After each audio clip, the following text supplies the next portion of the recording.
स्वागत है आपका दिव्य हिमाचल टीवी में। मैं हूं दीक्षा शर्मा। शाम के 6 बज चुके हैं और प्रदेश की तमाम खबरों के साथ हम आपके समक्ष आ चुके हैं। कई लेटेस्ट अपडेट्स आज इस बुलेटिन में हम आपके साथ साझा करने वाले हैं। देखिए, खास तौर पर बड़ी बात करेंगे उस बैठक को लेकर जो मुख्यमंत्री सुखविंदर सिंह सुक्खू ने शिमला लौटते ही ली है। तकरीबन ये 3 महकमों से संबंधित मीटिंग्स आज मुख्यमंत्री की ओर से ली गई है। क्या बड़े फैसले मुख्यमंत्री ने लिए हैं, इस बारे में जानकारी आप तक पहुंचाने वाले हैं। कैबिनेट की फाइल कहां फंस गई है। अभी 9 जनवरी को कैबिनेट की बैठक हुई थी, लेकिन उसके बाद फाइल वापस से विभागों को नहीं मिल पाई है। आखिरकार बड़ी वजह क्या रही है और वन मित्र भर्ती में ज्वाइनिंग कब तक हो पाएगी, लगातार अभ्यर्थियों की ओर से यह सवाल उठाया जा रहा है। इस बीच कुछ मामले ऐसे भी आए हैं जहां पहले ज्वाइनिंग के लिए बुला दिया गया, लेकिन फिर ये हिदायत दी गई या यूं कह लीजिए ये ऑर्डर जारी किए गए अभ्यर्थियों के लिए कि जब उन्हें कहा जाएगा उसके बाद ही वो ज्वाइन करें। दोबारा से ऑर्डर जारी होंगे उनकी ज्वाइनिंग के लिए। तो आखिरकार इस तरह के मसले क्यों पेश आ रहे हैं, आज हमने इस बारे में वन विभाग से भी बात की है। शुरुआत मौसम से करना चाहेंगे क्योंकि अब बीते 2 दिन बारिश बर्फबारी का सिलसिला जारी रहा। इसके बाद आज तेज धूप खिली थी। अगले 2 से 3 दिन तक अभी मौसम साफ बना रहेगा। हालांकि निचले जिलों में कोहरे को लेकर जरूर अलर्ट जारी किया गया है। आज भी हमीरपुर, मंडी, कांगड़ा, सोलन, सिरमौर में कोहरे का साया हमें देखने के लिए मिला और इसी बीच विजिबिलिटी को लेकर भी खतरा बना हुआ था। 50 मीटर से भी नीचे विजिबिलिटी गिर गई थी। अगले कल को लेकर भी कोहरे का अलर्ट जारी किया गया है इन्हीं जिलों में, तो सावधान रहने की आवश्यकता है। देखिए, मिशन मौसम की शुरुआत की जाएगी मौसम विज्ञान केंद्र की ओर से। ये अगले कल पूरे देश भर में जहां भी मौसम विज्ञान केंद्र स्थापित किए गए हैं, कार्यक्रम आयोजित किया गया है। प्रधानमंत्री नरेंद्र मोदी वर्चुअली मौसम विज्ञान केंद्र से जुड़े अधिकारी कर्मचारियों को संबोधित करने वाले हैं और मिशन मौसम की शुरुआत करेंगे। राष्ट्र को मजबूत बनाना है, हर मौसम से निपटने के लिए जलवायु स्मार्ट बनाना है, इसी मकसद से मिशन मौसम की शुरुआत हो रही है। ठीक 11 बजे से मौसम विज्ञान केंद्र शिमला में भी कार्यक्रम शुरू हो जाएगा। जो अधिकारी कर्मचारी है वो वर्चुअली इस कार्यक्रम में जुड़ने वाले हैं। देखिए, शिमला के साथ नालदेहरा में बीती शाम एक हादसा पेश आया है। दादी और पोती एक साथ ही काल का ग्रास बन गई। दरअसल इनके ऊपर एक बड़ी चट्टान गिर गई थी। बताया ये जा रहा है कि दादी पोती दोनों गाय के लिए पत्तियां इकट्ठा करने वहां गई थी और ये मतलू खड्ड के साथ ही पत्तियों को इकट्ठा कर रही थी। उसी बीच एक बड़ी चट्टान ऊपर से नीचे आई और दोनों चट्टान की चपेट में आ गई। ठीक इससे ऊपर क्योंकि जेसीबी की मशीन लगी थी और एक खेत में खुदाई हो रही थी, खुदाई के चलते ही ये चट्टान नीचे आई और आफत बनकर दादी और पोती पर गिर गई। दोनों की मौके पर मौत हो गई। 70 वर्ष की दादी बताई जा रही है और 21 वर्ष की इनकी पोती थी। आरकेएमवी कॉलेज से बीकॉम फाइनल ईयर की अपनी पढ़ाई कर रही थी। पूरे मामले में बेटी के पिता ने शिकायत दर्ज की है पुलिस थाने में कि जेसीबी ऑपरेटर के ऊपर और खेत के मालिक के ऊपर एफआईआर दर्ज की जाए। इनकी गिरफ्तारी को लेकर मांग उठाई है। इनकी लापरवाही की वजह से उनकी मां और बेटी की जान चली गई है, यह आरोप इन्होंने लगाया है। और देखिए, इसी के साथ साथ बंद ट्रेजरी पर भी घमासान हो गया है। दरअसल यहां विवाद बढ़ता जा रहा है। आरोप प्रत्यारोप का सिलसिला शुरू हो गया है। अभी हाल ही में नेता प्रतिपक्ष जयराम ठाकुर की ओर से एक स्टेटमेंट दी गई थी जिसमें उनका कहना था 2 महीने से ट्रेजरी बंद पड़ी है, ठेकेदारों को पेमेंट नहीं दी जा रही है, कर्मचारी अपने भत्तों के लिए तरस गए हैं। अराजकता का माहौल वर्तमान सरकार की बदौलत अब प्रदेश में बन गया है। पेमेंट तक नहीं दी जा रही है और पहली बार ऐसी स्थिति आई है जब 2 महीने का समय हो गया हो ट्रेजरी को बंद हुए। और इसी पर देखिए, यहां प्रधान मीडिया सलाहकार नरेश चौहान की ओर से पलटवार किया गया है। नरेश चौहान ने यह कहा है कि एकदम बेबुनियादी आरोप लगाए जा रहे हैं, निराधार आरोप है। नेता प्रतिपक्ष अपनी कुर्सी को बचाने के लिए इस तरह की बयानबाजी कर रहे हैं। उनके पास तथ्यों पर आधारित कोई बात नहीं है, इसलिए मनमर्जी के मुताबिक कुछ भी कह रहे हैं। अगर 2 महीने से ट्रेजरी बंद होती तो इस वक्त यहां पर स्थिति ऐसी नहीं होती, हर काम प्रभावित हो जाता। ये समझने की उन्हें आवश्यकता है, लेकिन बेबुनियाद आरोप लगा रहे हैं क्योंकि अपनी कुर्सी को बचाने की कोशिश कर रहे हैं। और जो जयराम सरकार में लोन लिया गया है गलत तरीके से लिया गया, इसी वजह से कोऑपरेटिव बैंक में एनपीए बढ़ गया है। अभी हिमाचल प्रदेश की जो भी आर्थिक स्थिति है वो जयराम सरकार की ही बदौलत है, ये बात उन्हें स्वीकार करनी चाहिए और इसके बदले वो वर्तमान सरकार पर गलत आरोप लगा रहे हैं।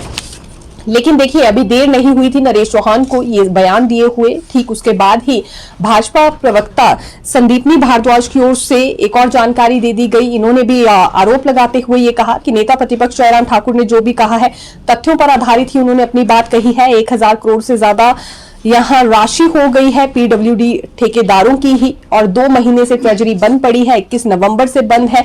इस ट्रेजरी को खोला जाए और जल्द से जल्द अधिकारी, कर्मचारी और ठेकेदारों के भत्ते उन्हें दे दिए जाए। इस तरह की स्थिति हिमाचल प्रदेश में पहली मर्तबा बनी है जहां एक भी वादा पूरा करने पर सरकार विफल रही हो और दूसरी ओर जो पहले से दिया भी जा रहा था उसे भी बंद कर दिया गया है।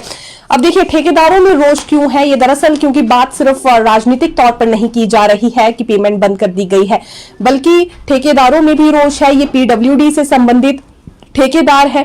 अब 5000 के करीब ठेकेदार पीडब्ल्यूडी में पंजीकृत है। इनका कहना है कि 825 करोड़ से अधिक का भुगतान अभी नहीं होना है। इसमें ए श्रेणी वाले ठेकेदार भी हैं जिनका 50 लाख अकेले का ही भुगतान करने के लिए रह रहा है। तो ऐसे में ये राशि ने दी नहीं जा रही है। 21 नवंबर से ट्रेजरी बंद है, ये आरोप भी सबसे पहले इन्होंने ही लगाया था और ये भी इनकी ओर से कहा जा रहा है कि फिलहाल 5 से 10 हजार की पेमेंट इन्हें कर दी जाती है। इससे ना तो ये लेबर का वेतन दे पा रहे हैं, ना अन्य कर्मचारियों का वेतन दे पा रहे हैं। पीडब्ल्यूडी इंजीनियर से मुलाकात कर चुके हैं, लेकिन हर बार ये कह दिया जाता है जल्द पेमेंट होगी, लेकिन हो नहीं पा रही है, जिस वजह से इनकी लेबर भी इन्हें छोड़कर जा रही है। अभी देखिए ठेकेदारों ने अब काम करना बंद कर दिया है। ये चेतावनी इनकी ओर से दे दी गई है कि अपनी मशीन्स नहीं देंगे और ना ही इनकी ओर से कोई कार्य किया जाएगा, ना लेबर आगे दी जाएगी, क्योंकि इनकी पेमेंट अभी पेंडिंग है और ये 21 नवंबर के बाद से लेकर इंतजार में ही बने हुए हैं। तो माहौल काफी ज्यादा गर्मा गया है। इस पूरी बात का फायदा नेता प्रतिपक्ष जयराम ठाकुर समेत पूरा विपक्ष उठा रहा है कि ट्रेजरी ही बंद कर दी गई है 21 नवंबर से। ये तो पीडब्ल्यूडी के ठेकेदार है, विभिन्न विभागों में भी हालात ऐसे ही बने हुए हैं। और इसी के साथ ये विपक्ष ने आंकड़ा दिया है कि 825 करोड़ नहीं बल्कि 1000 करोड़ से अधिक राशि अभी भुगतान के लिए बची है, क्योंकि पीडब्ल्यूडी समेत अन्य विभाग भी ऐसे हैं जहां ठेकेदार अपनी अपनी पेमेंट का इंतजार कर रहे हैं। तो कर्मचारियों को उनकी पेंशन देनी चाहिए, टीएडीए का बंदोबस्त करना चाहिए, लेकिन यहां तो ट्रेजरी ही इस सरकार ने बंद कर दी है। ये बात इनकी ओर से कही गई है। देखिए आज मुख्यमंत्री सुखविंदर सिंह सुक्खू कुल्लू में थे और वहां तांदी गांव पहुंचे थे। 1 जनवरी को इस गांव में बड़ा हादसा पेश आ गया था। 17 मकान एक साथ जलकर राख हो गए थे, 6 गौशालाएं भी जलकर राख हो गई थी और 100 लोग बेघर हो गए। तंबू में रहकर ही इन लोगों को अपना गुजारा करना पड़ रहा है। तांदी पहुंचकर प्रभावितों से मुख्यमंत्री ने मुलाकात की और ये अनाउंसमेंट भी की कि अगले 6 माह तक 5000 रुपए किराया इनका दिया जाएगा रहने के लिए। सरकार की ओर से ये कोई अपने लिए अच्छा कमरा देख ले, बजाय इसके कि इन्हें तंबू में अपना समय अभी गुजारना पड़े। और अगले 6 माह तक ये सरकार की ओर से ही 5000 रुपए राशि प्रत्येक माह दी जाएगी।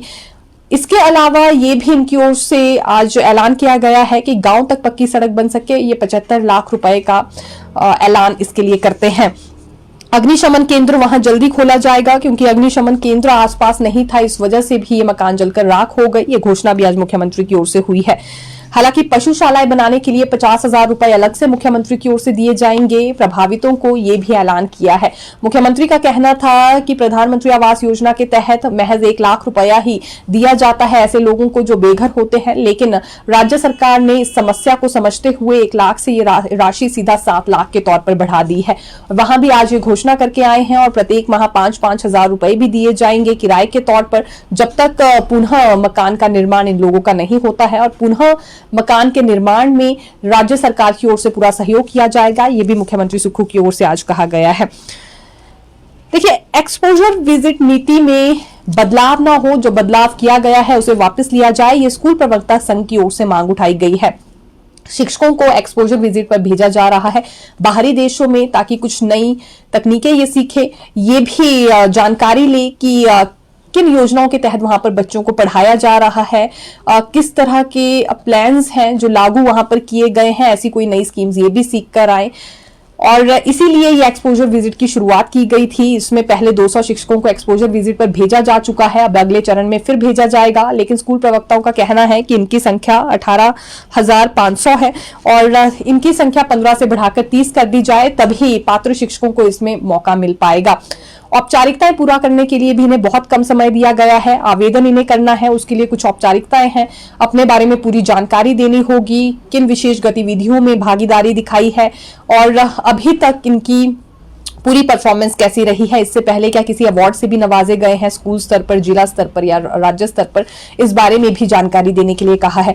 तो ये औपचारिकताएं पूरा करने के लिए बहुत कम समय इन्हें दिया गया है, समय बढ़ा दिया जाए। और ये जो एक ही साल में दो बार नीति में बदलाव हुआ है, ये ठीक नहीं है। जो अभी हाल ही में बदलाव किया गया है शिक्षकों के चयन को लेकर, इसे वापस लिया जाए, ये भी इन्होंने मांग रखी है। लेकिन इस बार देखना ये रोचक रहेगा कि एक्सपोजर विजिट पर किन शिक्षकों को भेजा जाता है, दरअसल बाहर किस प्रकार से बच्चों को पढ़ाया जाता है और किन स्कीम्स को वहां लागू किया गया है, इसके अलावा कौन सी एडवांस तकनीक वहां पर अपनाई जा रही है, यही सीखने के लिए, यही सीखने सिखाने के लिए वहां शिक्षकों को भेजा जा रहा है। हिमाचल प्रदेश विश्वविद्यालय की ओर से BA, BSc, BCom first year का रिजल्ट घोषित कर दिया गया है। बीए फर्स्ट ईयर में 3,907 स्टूडेंट्स अपीयर हुए, ये 98% रिजल्ट रहा है। बीएससी फर्स्ट ईयर में 1,073 स्टूडेंट्स अपीयर हुए, 96% रिजल्ट रहा है। बीकॉम फर्स्ट ईयर में 861 स्टूडेंट्स अपीयर हुए और 94% रिजल्ट रहा है। बाकी जानकारी आप हिमाचल प्रदेश विश्वविद्यालय की वेबसाइट पर जाकर भी ले सकते हैं। मुख्यमंत्री सुक्खू और पूर्व सांसद प्रतिभा सिंह, डेप्यूटी सीएम मुकेश अग्निहोत्री तीनों ही दिल्ली जाने वाले हैं। अगले कल दिल्ली के लिए रवाना हो जाएंगे। बड़ा कारण यह है कि 15 जनवरी को वहां इंदिरा भवन का उद्घाटन होने जा रहा है। ये कांग्रेस मुख्यालय का उद्घाटन होने जा रहा है। जिस वक्त सोनिया गांधी अध्यक्ष थी, उस वक्त इसकी आधारशिला रखी गई थी और अब जाकर निर्माण कार्य पूरा हुआ है। तो सोनिया गांधी, राहुल गांधी और प्रियंका गांधी वाड्रा समेत सभी बड़े चेहरे कांग्रेस के वहां नजर आने वाले हैं और इसीलिए यहां हिमाचल प्रदेश के 3 बड़े कांग्रेस नेताओं की मौजूदगी भी वहां देखने के लिए मिलेगी। तीनों नेताओं की मौजूदगी में अभी मौजूदा हालातों को लेकर राज्य पर चर्चा हो सकती है, संगठन के गठन को लेकर भी चर्चा हो सकती है और पंचायत चुनावों पर भी अपना पक्ष वहां तीनों नेताओं की ओर से रखा जा सकता है। वन मित्र भर्ती वाले अभ्यर्थी काफी परेशान है कि ज्वाइनिंग कब तक मिलेगी। कुछ अभ्यर्थियों की ओर से हमारे पास दावा ये किया गया कि पहले उन्हें ज्वाइनिंग के लिए बुलाया गया, उसके बाद ज्वाइनिंग देने पर इनकार हो गया और ये भी कहा विभाग ने कि जब दोबारा से ऑर्डर जारी होंगे तभी ये ज्वाइनिंग के लिए आए। फिलहाल अभी इन्हें ज्वाइनिंग नहीं दी जा सकती, यानी कि पहले बुलाया गया, डॉक्यूमेंट वेरिफिकेशन क्योंकि पूरी हो गई है तो ज्वाइनिंग में आखिरकार देरी क्यों हो रही है, ये सवाल भी उठा रहे हैं। और एक बारी नूरपुर रेंज में ये मामला सामने आया है जहां पहले ज्वाइनिंग के लिए बुलाया जाता है और फिर वापस इनकी ज्वाइनिंग लेते हुए ये कहा गया कि पुनः ये ऑर्डर्स जारी होंगे। तो ये चल क्या रहा है, वन मित्र अभ्यर्थियों की ओर से सवाल पूछा गया है। देखिए, इस पूरे मामले में हमने विभाग से बात की और विभाग की ओर से जानकारी ये दी गई है, लाहौल समेत कुछ एक क्षेत्रों में अभी तक रिजल्ट घोषित नहीं हो पाया है और एक साथ ही पूरे हिमाचल प्रदेश में वन मित्रों को नियुक्ति दी जाएगी, ज्वाइनिंग दी जाएगी। तो इसीलिए इन क्षेत्रों में रिजल्ट घोषित होने का इंतजार हो रहा है। जब यहां रिजल्ट घोषित होगा तो ज्वाइनिंग अन्य क्षेत्रों में दे दी जाएगी। अभी कुछ ऐसे अभ्यर्थी हैं जिनका कहना है कि कॉलेज अपना छोड़ दिया है, इसमें कुछ लड़के हैं, लड़कियां हैं और अब कॉलेज छोड़ने के बाद घर में बैठे हैं, इसलिए जल्द से जल्द इन्हें ज्वाइनिंग दे दी जाए। खैर, अपनी अपनी समस्याएं हैं, लेकिन बात विभाग की भी सही है कि एक साथ ही ज्वाइनिंग दी जा सकती है। अगर एक साथ ज्वाइनिंग नहीं देंगे तो आगे फिर कई तरह के गतिरोध बढ़ेंगे। अब एक साथ ज्वाइनिंग होगी तभी एक साथ रिटायरमेंट भी हो पाती है। कुछ ऐसे तर्क भी विभाग की ओर से दिए जा रहे हैं। मुख्यमंत्री सुखविंदर सिंह सुक्खू ने शिमला लौटते ही 3 बड़ी मीटिंग्स ली हैं। इसमें एक मीटिंग भाषा एवं संस्कृति विभाग को लेकर थी और दूसरी हेल्थ को लेकर थी, तीसरी एजुकेशन को लेकर थी। हेल्थ और एजुकेशन में पीडब्ल्यूडी के डिपॉजिट वर्क पर यहां चर्चा हुई है। अभी पीडब्ल्यूडी डिपॉजिट वर्क में कितने प्रोजेक्ट्स रह गए हैं कंप्लीट होने के लिए, कौन से कंप्लीशन पर ही है और कहां एडिशनल बजट देने की आवश्यकता है, इस पर दरअसल ये मीटिंग हुई है। देखिए, अभी यूं तो हमने ये कहा कि दिल्ली जाने वाले हैं सीएम भी, डेप्यूटी सीएम भी और प्रतिभा सिंह भी, लेकिन आप सभी जानते भी होंगे कांगड़ा प्रवास पर भी 15 जनवरी से ही मुख्यमंत्री रहने वाले हैं। तो संभावना ये है कि अगले कल ये दिल्ली के लिए निकल जाएंगे और 15 जनवरी को डायरेक्ट दिल्ली से कांगड़ा ही आएंगे। उसके बाद कई दिनों तक कांगड़ा प्रवास पर रहेंगे। किन किन चुनाव क्षेत्रों में जाते हैं इसे लेकर अभी फाइनल शेड्यूल आया नहीं है, लेकिन जल्द ही जारी हो जाएगा। और 25 जनवरी को पूर्ण राज्यत्व दिवस बैजनाथ में ही मनाया जाएगा। तो ये भी देखिए नजर रहने वाली है। माना जा रहा है कि धर्मशाला से ही हालांकि शुरुआत करने वाले हैं, लेकिन उसके बाद किन किन क्षेत्रों में जाते हैं अपने प्रवास के दौरान, लोअर बेल्ट में अब ये जनता के द्वार कार्यक्रम कहीं जाकर शुरू हुआ है। हर किसी की नजर देखिए इस पर बनी रहेगी। एक और डिसीजन मुख्यमंत्री की ओर से किया गया है। इसमें 7 सोलर प्रोजेक्ट के लिए टेंडर हो गया है। इसके मूल्यांकन को लेकर अभी फिलहाल चर्चा हो रही है। देखिए, इसके अलावा 325 मेगावाट के 8 प्रोजेक्ट अभी अंडर सर्वे बताए जा रहे हैं। इसी मीटिंग के दौरान ये भी खुलासा हुआ है। 9 जनवरी को कैबिनेट बैठक हुई थी, लेकिन मिनट्स ऑफ मीटिंग यानी कि जो फाइल्स हैं वो वापस विभागों के पास नहीं पहुंची है, जिस वजह से विभाग उन फैसलों पर काम नहीं कर पा रहे हैं। बीपीएल सर्वेक्षण की ही बात कर ले, नए सिरे से अब एसओपी तैयार होगी। यह एसओपी भी तभी तैयार हो पाएगी जब कैबिनेट वाली फाइल वापस से विभाग के पास पहुंचेगी। तब तक इंतजार ही करना होगा। तो विभाग अभी इंतजार में है कि प्रोसेस तभी आगे बढ़ पाएगा जब तक फाइल उनके पास पहुंचेगी, और फाइल कब तक पहुंचेगी अभी ये कहा नहीं जा सकता है। मिनट्स ऑफ मीटिंग उन तक पहुंच जाए, इसी का इंतजार वो कर रहे हैं। देखिए, एक बड़ी जानकारी सामने आई है और ये खुद यूपी के सीएम की ओर से दी गई है। महाकुंभ के दौरान पहले ही दिन में 1.5 करोड़ से ज्यादा श्रद्धालु स्नान करने के लिए पहुंचे थे।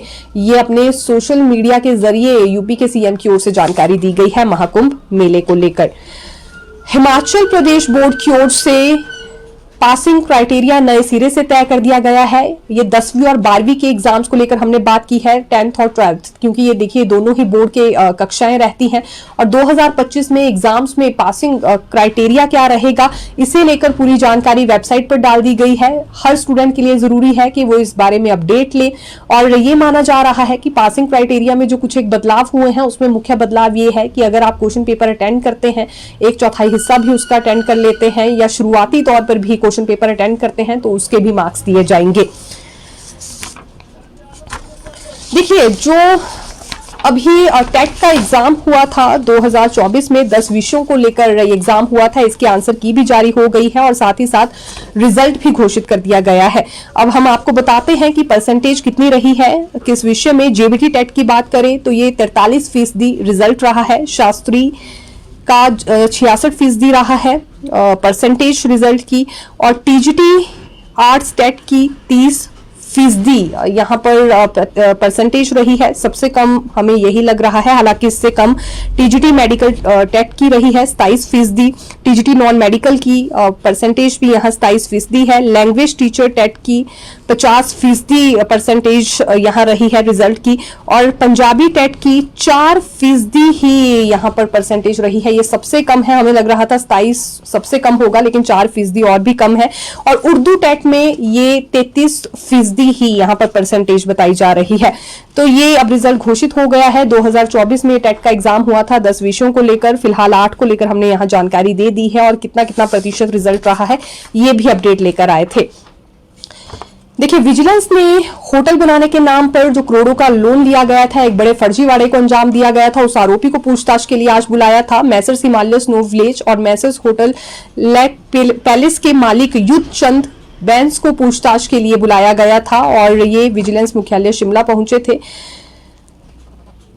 और वहीं देखिए, विजिलेंस की एसआईटी ने सोमवार को भी उन्हें पूछताछ के लिए शिमला बुलाया था। ये पिछले सोमवार की बात है, लेकिन ये नहीं आए थे, तो इस बार बुलाया है और ये पहुंच चुके हैं। तो फिर मिलेंगे नई खबर के साथ। देखते रहिए दिव्य हिमाचल टीवी। धन्यवाद।